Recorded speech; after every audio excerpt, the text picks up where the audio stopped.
Olá, tudo bem? Hoje eu vou falar sobre a síndrome da defecação obstruída.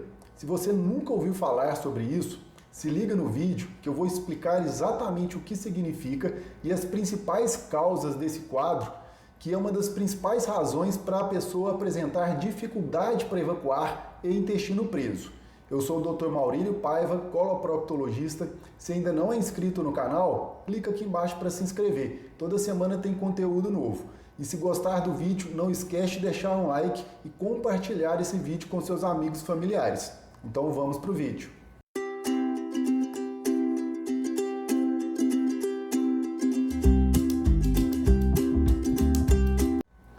Em primeiro lugar, o que é o quadro de síndrome da defecação obstruída?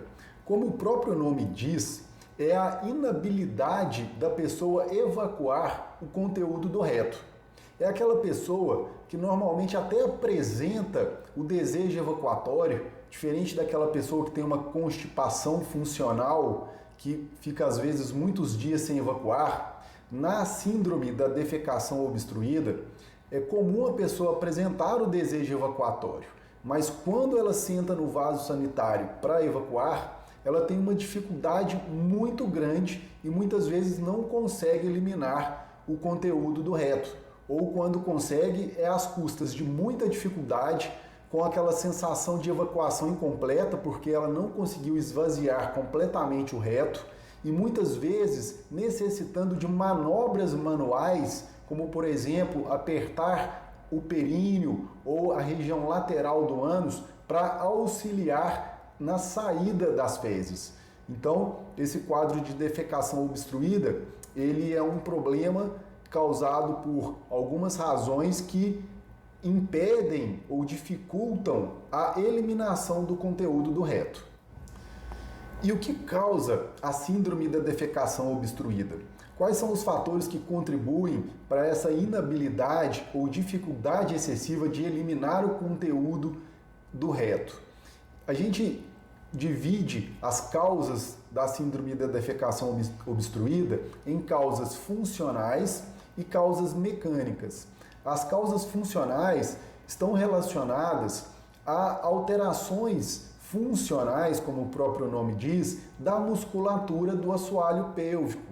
A gente tem um músculo muito importante que chama bulbo retal. É um músculo que tem o formato de uma alça e esse músculo ele fica localizado na junção do reto com o ânus. E ele é responsável por fazer com que o reto e o ânus sejam angulados. E no momento da evacuação, ocorre um relaxamento do músculo pulbo-retal, fazendo com que o ângulo do reto com o ânus fique mais aberto, facilitando a passagem das fezes. Existe um quadro que a gente chama de anismo ou contração paradoxal do pulbo-retal, que nada mais é do que essa alteração funcional desse músculo que, ao invés de relaxar no momento da evacuação, ele não relaxa e, em muitos casos, ele contrai.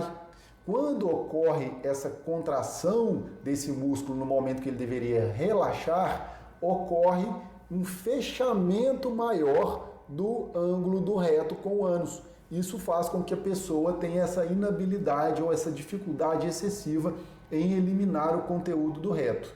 Existem também outras alterações funcionais que a gente classifica de maneira geral como dissinergia do assoalho pélvico, que também podem contribuir para essa dificuldade ou inabilidade de evacuar satisfatoriamente o conteúdo retal. Dentre as causas anatômicas, existem diversas alterações que podem levar à síndrome da defecação obstruída. Uma das mais frequentes nas mulheres é a retocele. A retocele ela é uma bolsinha que se forma do reto em direção à vagina por uma fraqueza que ocorre na parede anterior do reto. Isso faz com que, principalmente nas retoceles volumosas, o conteúdo fecal, ao invés de descer para o canal anal e ser eliminado, ele entra nessa bolsinha, na retocele. E com isso a pessoa não consegue eliminar satisfatoriamente o conteúdo retal. Existem outras causas também, como por exemplo o prolapso interno do reto, que nada mais é do que a entrada do reto para dentro dele mesmo, sem exteriorizar pelo ânus, o prolapso total do reto, que é quando o reto ele já exterioriza pelo ânus, e a enterocele e a sigmoidocele, que são alterações que ocorrem pela descida, no caso da enterocele, do intestino delgado e da sigmoidocele do cólon sigmoide para a pelve no momento do ato defecatório. E normalmente essa descida do intestino obstrui a parede anterior do reto, dificultando a eliminação do conteúdo retal. Então é muito importante, diante de uma suspeita de síndrome da defecação obstruída, o primeiro passo é marcar uma consulta com o coloproctologista, porque no exame físico a gente já consegue identificar algumas causas e suspeitar de outras. Por exemplo, o anismo, a contração paradoxal do bulbo retal, muitas vezes a gente já consegue fazer o diagnóstico pelo exame físico. Da mesma maneira, a retocele. No exame físico a gente já consegue identificar a retocele facilmente.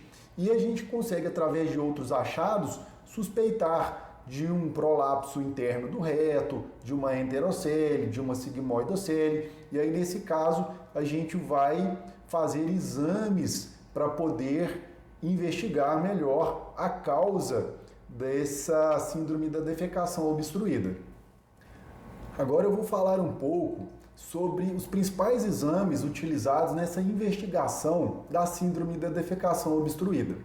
Um dos exames utilizados é o tempo de trânsito colônico, que é um exame que consiste na ingestão de uma cápsula contendo marcadores radiopacos, que a gente consegue visualizar através do raio-x, e são feitos radiografias simples do abdômen nos dias 0, 3 e 5.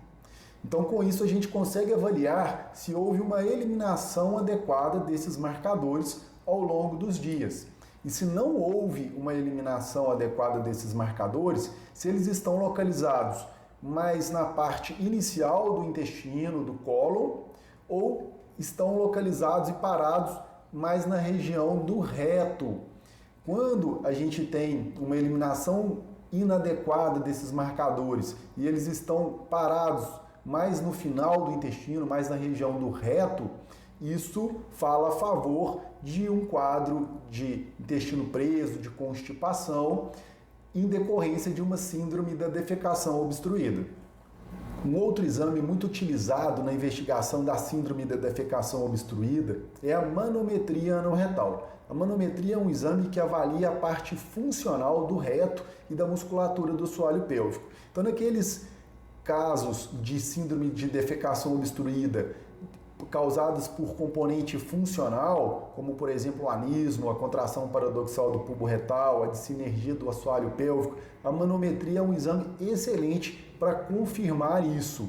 E naqueles outros casos causados por causas mecânicas, como eu mencionei, a manometria anorretal também vai nos mostrar parâmetros, principalmente o aumento da pressão evacuatória, que sugere a síndrome da defecação obstruída. Então, é um exame importantíssimo na avaliação desses casos, que ajuda inclusive depois a gente a avaliar a eficácia do tratamento.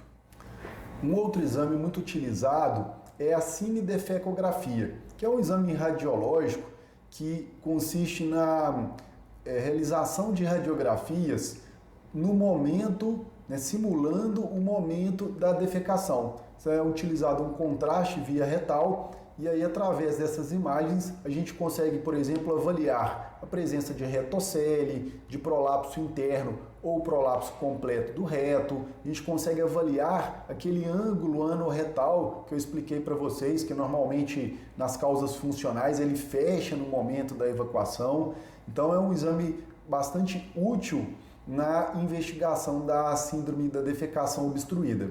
Hoje ele tem sido muito substituído pela defecografia por ressonância nuclear magnética, ou defecorressonância, porque hoje a gente tem poucos centros que fazem a cinedefecografia e, além disso, a defecorressonância ela traz uma avaliação espacial das outras estruturas pélvicas que trazem dados complementares que ajudam muito nesse diagnóstico diferencial. Então hoje a gente utiliza mais a defecorressonância do que a cinedefecografia. E por último, um exame que vem sendo utilizado cada vez mais é a ecodefecografia, que também é um exame que tem o mesmo objetivo da cinedefecografia e da defecorressonância, só que ele é feito através do ultrassom e atualmente inclusive feito através do ultrassom 3D, que fornecem imagens muito bacanas da região pélvica, da musculatura do assoalho pélvico. Então é um exame que auxilia bastante também no diagnóstico diferencial das causas da síndrome da defecação obstruída. Infelizmente, são poucos centros que realizam a ecodefecografia e por isso a gente, por ter mais disponibilidade da defecorressonância, ela acaba sendo mais utilizada. Espero ter ajudado um pouco com esse resumo sobre esse quadro que é bastante frequente no consultório do coloproctologista, que a maioria das pessoas não conhece e é uma causa bastante frequente de dificuldade evacuatória. Então é muito importante evitar que fique tomando laxante por conta própria, evite essa automedicação e diante de um quadro de dificuldade evacuatória que persiste após mudança do padrão alimentar, do aumento da ingestão de fibras e líquidos, a pessoa continua com essa dificuldade evacuatória, é muito importante fazer uma avaliação com um coloproctologista, porque, como eu disse, na primeira consulta, através do exame físico, a gente já consegue suspeitar desse quadro, consegue muitas vezes já identificar uma causa para esse quadro e já orientar o tratamento adequado. Se você gostou do vídeo, não esquece de deixar um like e lembra de compartilhar esse vídeo com seus amigos e familiares. Você pode ajudar outras pessoas com essas informações. Se ainda não se inscreveu no canal, clica aqui embaixo para se inscrever. Toda semana tem conteúdo novo. Até o próximo vídeo.